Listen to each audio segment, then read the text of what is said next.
Jumat 19 November pukul 8 malam live di Kompas TV.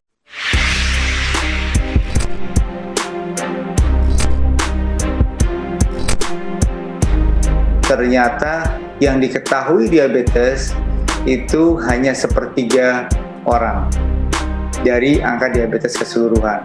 Ketika dilakukan survei diabetes pada orang sehat, ternyata 2/3-nya lebih itu tidak diketahui bahwa mereka menderita diabetes. Artinya apa? Artinya fenomena diabetes seperti fenomena iceberg phenomenon atau fenomena gunung es, di mana yang menderita diabetes itu sebenarnya jauh lebih banyak dibandingkan yang sudah diketahui diabetes.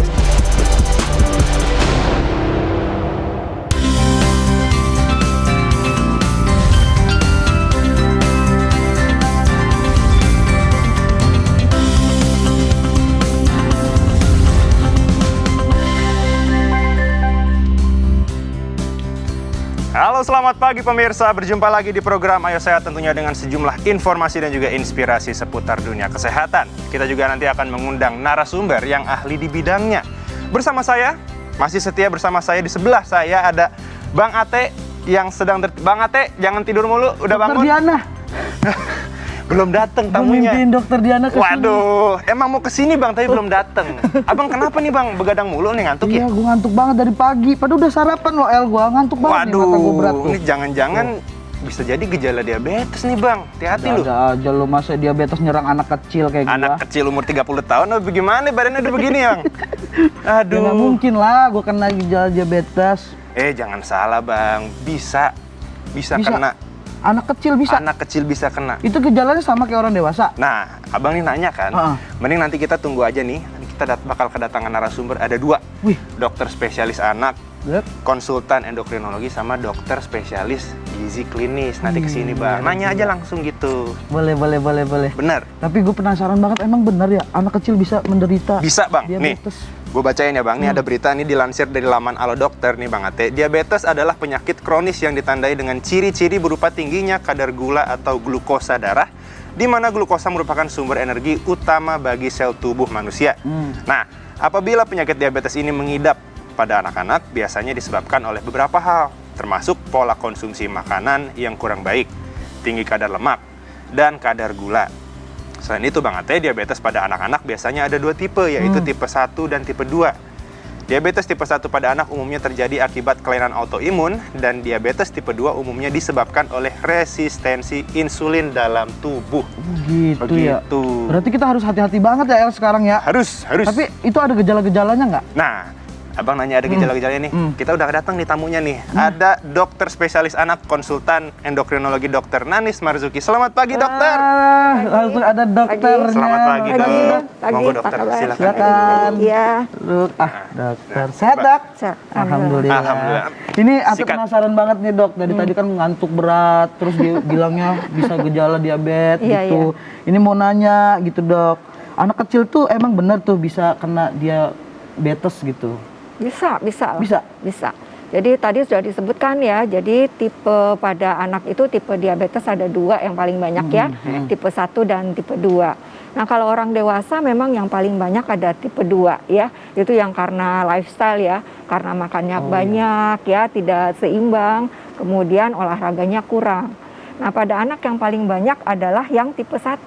Nah tipe 1 ini memang kelainan dasarnya adalah memang tubuh anak itu, kelenjar pankreasnya yang harusnya mengeluarkan hormon insulin yang bertugas untuk menurunkan kadar gula darah kalau tinggi, itu nggak diproduksi karena proses autoimun ya, rusak, dilawan oleh sel tubuhnya sendiri, sehingga lama-lama insulinnya habis ya, nggak bisa produksi sehingga harus ditambahkan dari luar. Jadi kalau anaknya makan gula atau karbohidrat, itu nggak ada yang nurunin gula darahnya, hormon insulinnya nggak ada, sehingga gula darahnya naik. Oh, tapi dokter kalau bicara soal gejala, pada anak kecil sama orang dewasa sama atau beda dok? Relatif sama sebetulnya ya, jadi pada anak dan dewasa sama, jadi makannya banyak, minumnya banyak, kencingnya banyak. Jadi terus berat badannya turun. Harusnya kan kalau makan banyak, minum banyak, berat badan naik. Tapi ini berat badan turun ya. Cuman mungkin ciri-cirinya yang lain adalah kalau yang tipe 2 itu lebih ke obes ya. Jadi kalau kita lihat proporsi tubuhnya cenderung gemuk. Kalau yang anak tipe 1 itu cenderung kurus ya. Meskipun tidak selalu seperti itu, tapi kalau kita lihat secara sekilas ada anak datang lebih gemuk, oh kita mungkin mikirnya oh ini mungkin yang tipe 2. Tapi kalau datangnya anaknya kurus gitu ya, itu mungkin tipe 1. Kemudian perjalanan penyakitnya biasanya juga lebih akut atau lebih mendadak yang tipe 1. Jadi lebih banyak yang terjadi perburukan lebih cepat ya. Ada yang keadaan kegawatan seperti yang kita namakan ketoasidosis ya, yang dia jadi bisa koma, bisa nggak sadar, itu di tipe 1 lebih banyak. Agak serem juga sih ya, Dok. Nah, Dok, ini kan bulan November kan, tanggal 14 November kemarin itu dia Hari Diabetes Internasional. Itu data anak-anak yang mengidap diabetes sendiri itu bagaimana?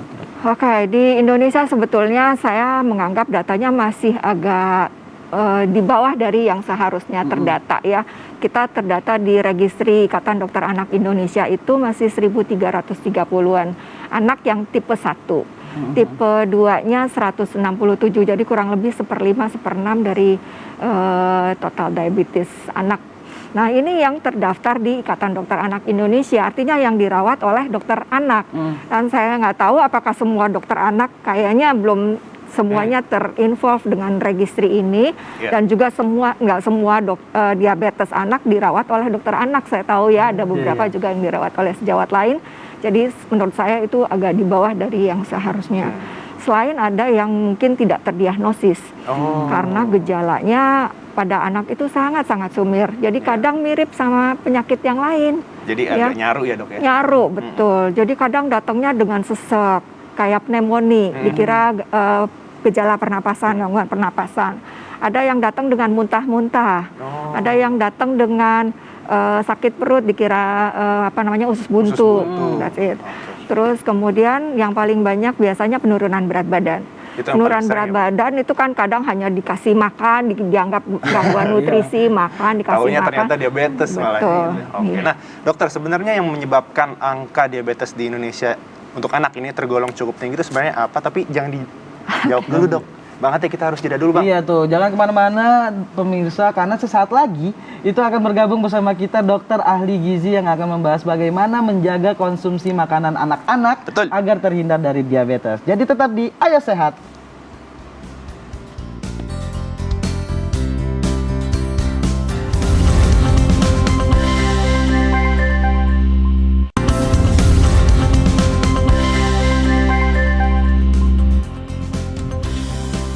Terima kasih Anda masih menyaksikan program Ayo Sehat, pemirsa. Dan saat ini sudah kedatangan satu orang tamu lagi, yaitu dokter spesialis gizi klinis Dr. Diana Suganda. Selamat pagi, dokter.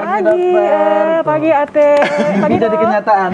Langsung ya keluar dari mimpi. Langsung keluar dari mimpi nih. Langsung ada di sini. Benar banget. Dokter Diana kabarnya sehat? Sehat, harus selalu sehat dong. Harus sehat. Yes. Oke. Nah, sebelum ke dokter Diana, Bang Ate, aku mau nanya dulu nih sama dokter Nanis. Dokter Nanis, kita kan tadi sebelum jeda nanya, sebenarnya hal apa sih yang menyebabkan angka diabetes pada anak di Indonesia ini masih tergolong cukup tinggi? Ya, cukup tinggi dalam arti tanda kutip ya, kita angkanya masih belum tahu pasti ya, cuman memang trennya meningkat ya. Dan meningkat ini kemungkinan satu karena memang angka obesitas kita makin meningkat juga ya. Jadi kita tahu anak-anak ini yang obes itu bukan hanya orang dewasa, anak-anak juga bisa obes. Obes pada anak itu angkanya sekitar 18,8% menurut Riskesdas sekarang, dan ini akan menjadi catatan untuk kita karena ini juga menjadi sekitar 30% dari anak yang obes itu kemungkinan untuk mengalami diabetes bisa ya. Jadi ini mungkin salah satu jadi penyebab. Untuk tipe 1 ini kita nggak tahu penyebabnya, tapi karena kita tahu penyebabnya karena adalah sebagian besar karena autoimun. Karena autoimun itu harusnya diawali dengan adanya faktor genetik dulu ya. Jadi ada faktor risiko dari genetik. Nah, faktor risiko genetik ini nggak muncul jadi diabetes kalau nggak ada faktor lingkungan yang mempengaruhi. Nah, faktor nah, lingkungan ini macam-macam, bisa dari dietnya, bisa dari asupannya. Jadi kita tahu sebenarnya ASI itu melindungi ya. Jadi kalau bukan ASI risikonya jadi bertambah ya. Jadi kalau nambah susu, minum protein susu sapi itu jadi risikonya jadi berlebih.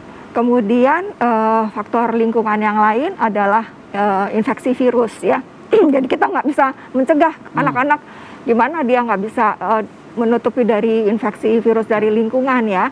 Nah, yang paling mungkin sekarang mungkin yang kita lakukan sekarang nih, jadi rajin cuci tangan, jaga jarak ya, masker ya, anak-anak kan. Jadi risiko-risiko seperti itu yang mungkin perlu kita hindari untuk mencegah bertambahnya angka diabetes pada anak. Nah, Ate mau nanya ke Dokter Diana nih. Aduh. Gimana, Teh? pertanyaannya. Jangan deg-degan dong. Ini soal konsumsi makanan nih, Dok. Kan Yes. anak kecil tuh biasa jajan ya. Nah, Ini nih untuk mengetahui kandungan pada jajanan tuh apa yang harus dilakukan orang tua atau diperhatikannya apa gitu. Kayak misalkan Oke. dari kemasan atau apa. ya. Ini is a good question karena sebenarnya saya sebagai orang tua juga gitu ya, sebagai orang tua kita selalu harus concern terhadap apa yang anak kita konsumsi. Itu yang pertama. Ya, udah paling bagus sebagai seorang ibu gitu ya. Kita bisa tahu tuh biasanya sih kalau kemasan-kemasan yang sudah terdaftar ya, itu pasti ada tulisannya tuh nutrition fact-nya, benar nggak? Oh iya. Ada kandungan gizi tuh di balik kemasannya. Ya kan, energinya sekian, kalorinya sekian gitu ya. Kemudian yang kalau kita berhubungan dengan diabetes tadi, concern apa yang harus kita lihat? Kandungan gulanya. Karbohidrat. Kandungan gulanya dalam satu kemasan tersebut dan juga karbohidratnya.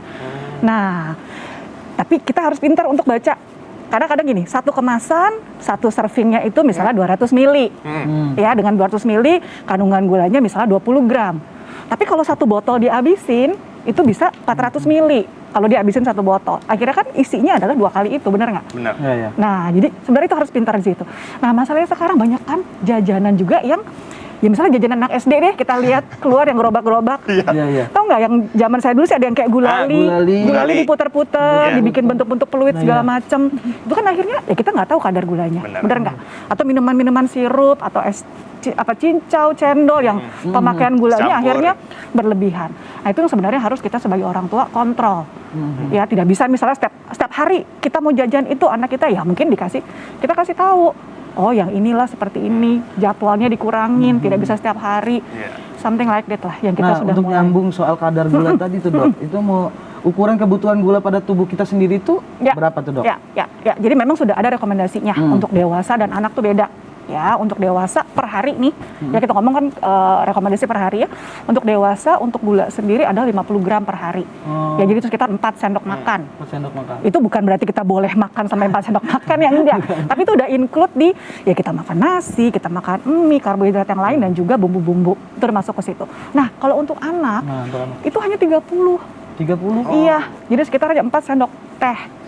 Sendok Gula teh per ya? hari, iya. Jangan Sendok semen. centongkan nasi, Bang. Tolong, please. Gede banget. Nah, jadi kalau 30 per hari, kalau dari satu kemasan minuman bersoda misalnya, atau misal minuman-minuman yang lain sudah 20-25 gram, itu kan udah hampir habis. Iya.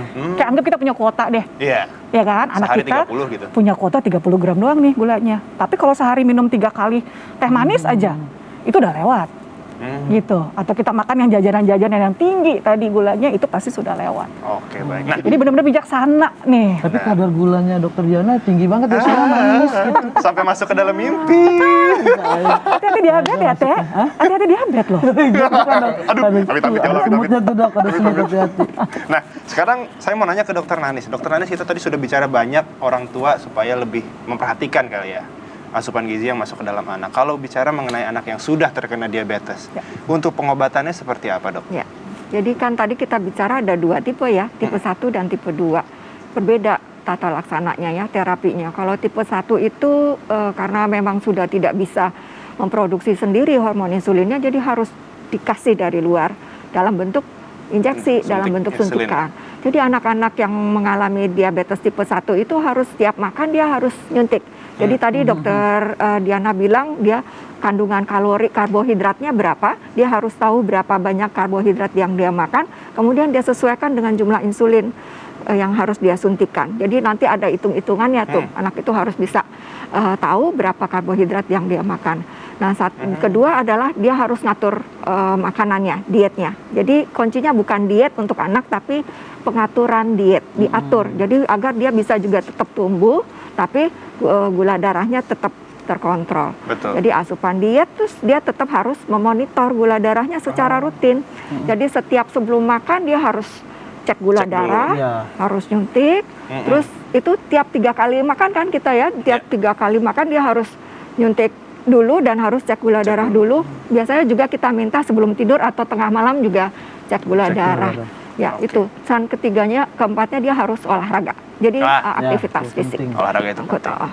Jadi aktivitas fisik itu penting karena biasanya kebutuhan insulin jadi berkurang. Nah, untuk tipe 2 adalah karena biasanya balance diet yang kurang baik, jadi kita harus mengatur pola makannya dan juga dengan aktivitas fisik. Biasanya itu bisa terkontrol dengan itu. Kalau tidak terkontrol dengan 2 hal itu, biasanya bisa diberikan dengan obat. Jadi nggak perlu dengan suntikan. Oke, baik. Nah, Bang Ate, kita sekarang masuk ke segmen berikutnya nih. Segmen menarik nih. Menarik sekali. Namanya mitos fakta, Dokter Diana dan Dokter Nanis. Nah, di depan ini udah ada properti. Ini untuk ke Dokter Nanis dulu. Dokter Nanis dulu. Monggo, bacakan. Dua-duanya ya? Nah, Dokter Nanis, pertanyaan yang pertama boleh dibaca dulu nih, Bang Ate. Monggo. Pertanyaan pertama ini untuk jadi nanti untuk mitos atau faktanya ya. Dan penjelasannya, Dok. Jadi nih, Dok, pertanyaan pertama, bayi baru lahir itu dapat terkena diabetes, mitos atau fakta? Fakta. Wah, penjelasannya apa tuh, Dok? Penjelasannya, Dok, silakan. Fakta itu. Iya, fakta. Jadi memang ada sebagian kecil bayi yang bisa terkena diabetes sejak lahir ya, yang namanya neonatal diabetes, diabetes pada bayi baru lahir. Jadi kita sebut kalau dia munculnya kurang dari usia 6 bulan itu neonatal diabetes. Itu sebabnya beda dengan yang tadi saya sebutkan yang 2 tipe 1 tipe 2 itu, tapi ini karena murni karena genetik. Jadi ada satu gen yang mengatur keluarnya insulin itu yang mengalami mutasi dan itu terganggu ya. Nah, itu dia menyebabkan neonatal diabetes. Neonatal diabetes ini biasanya bisa diterapi, ada yang bisa diterapi dengan oral, jadi tidak perlu dengan suntikan dan biasanya juga dia mengalami perbaikan ya dalam perjalanan waktu. Tapi kemudian ada juga beberapa yang kemudian jadi type 1 diabetes. Oke, baik. Nah, pertanyaan kedua, Dokter. Itu adalah olahraga apakah betul dapat menyembuhkan diabetes? Kayaknya ini saya harus menjawab itu mitos ya. Jadi kalau diabetes itu saya tidak bilang bisa disembuhkan ya, tapi terkontrol ya. Jadi terkontrolnya itu tadi olahraga bisa mengkontrol, membantu. Jadi pengobatan diabetes itu nggak hanya dengan olahraga saja. Jadi tadi ada pengaturan diet, ada insulin, ada obat ya, monitoring gula darah, semuanya sama-sama ya. Jadi nggak bisa hanya olahraga aja terus nganggap bisa sembuh, itu enggak. Oke. Ya. Baik. Nah, sekarang kita ke Dokter Diana lagi. Selalu sumringah kalau Dokter Diana. Sabar kayaknya. Ini mitos atau fakta nih? Kalau Ate ini cowok idamannya dokter. Jawab ya. Bukan. Ke mitos lagi. Jadi ini, Dok, mitos atau fakta, kandungan pada nasi tinggi akan glukosa dapat memicu diabetes. Mitos atau fakta? Kandungan pada nasi tinggi akan glukosa dapat memicu diabetes. Kandungan pada nasi tinggi akan glukosa, Dok. Deg-degan kayaknya dia jawab. Nanyanya. Belibet Glukosa gini aja nih, biar simpel. Glukosa pada nasi dapat memicu diabetes. Nah, itu aja ya. Betul, boleh. Itu jawabannya adalah mitos. Ya, sebenarnya bukan glukosa pada nasinya. Ya, sebenarnya orang dengan diabetes pun masih boleh kok makan nasi. Ya, cuman yang harus diatur apa? Porsinya. Bukan berarti nanti Ate bisa makannya 3 centong ya, Teh. Bukan. 3 centong. Bukan, tapi asli ya, benar ya? Berarti ya, 3 centong. Nah, tapi memang pada pasien-pasien dengan diabetes itu ada yang namanya 3J yang harus dipenuhi. Ya, jadi ada jenis makanan yang harus diketahui. Mana yang boleh, mana yang tidak. Ya, biasanya memang jenis karbohidratnya nih yang harus kita perhatikan. Ya, memang lebih baik akan kita konsumsi karbohidrat yang kompleks. Yang istilahnya lebih susah nih dicerna. Sehingga apa? Ya, untuk menaikkan gula darah pun tidak terlalu cepat. Gitu. Ya, mau nasi masih bisa. Nanti nasi kita tambahkan sayur-sayuran, nanti ada proteinnya, ada lauknya. Kan nggak mungkin ya kamu nggak doyan nasi doang, bener nggak? Puasa mutim Anak kosan banget ya, anak kosan banget. Kan pasti nasi ada lauknya, ada telurnya, ada sayurnya, seperti itu. Ya. Terus yang kedua adalah jumlahnya. Nah, jangan mentang-mentang kita udah ganti, oke Dok, saya udah nggak makan nasi misalnya, saya ganti dengan nasi merah. Ya, dengan mindset orang nasi merah lebih baik karena indeks glikemiknya memang lebih rendah. Tapi akhirnya apa? Porsinya tadi 3 centong. Nggak bisa. Jadi jumlah juga berpengaruh. Nah, yang ketiga adalah jadwal makan. Nah, ini juga yang paling penting. ya untuk mencegah hipoglikemi pada pasien-pasien dengan diabetes. Kadang kan karena biasanya banyak takut makan ya dok ya, karena dengan obat gula saya tinggi akhirnya takut makan dan akhirnya malah jadi hipo atau terlalu rendah. Malah hipo banyak sekali efek samping yang bisa dihadapi. Nah jadwal makan itu penting. Itu yang setiap kali saya tekankan kepada pasien-pasien. 3J itu yang nggak boleh. 3J. Jadi nasinya nggak salah ya, nasinya boleh. Porsinya loh. Nasinya Porsinya. Gak ada yang ngingetin juga sih dok makan, jadi jadwalnya kadang-kadang suka-suka. Tadi hipo ngerti artinya hipo? Hipoglikemi. Apa tuh dok? Kadar gula darah yang rendah. Terlalu rendah. Itu risiko juga ya, salah satu yang harus diawasin ya, terutama pada anak. Jadi kalau sudah disuntik insulin, anak yang nggak mau makan, nggak dikasih karbohidrat yang cukup, dietnya terlalu berlebihan, kadar gula darahnya turun. Oke, baik. Ya. Nah, perbincangan kita ini masih seru pemirsa, bersama dengan Dokter Diana dan juga Dokter Nanis, bersama juga dengan Bang Ate yang sedang berbunga-bunga. Tapi kita harus jeda dulu, tetap di Ayo Sehat.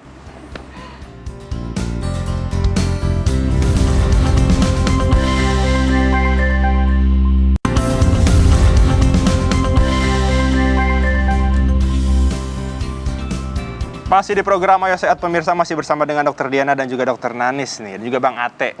Dokter Nanis, Dokter Diana, ini singkat saja mungkin pesan dari Dokter Nanis dan juga Dokter Diana untuk lebih aware dengan anak yang diabetes. Dokter Nanis dulu mungkin, silakan.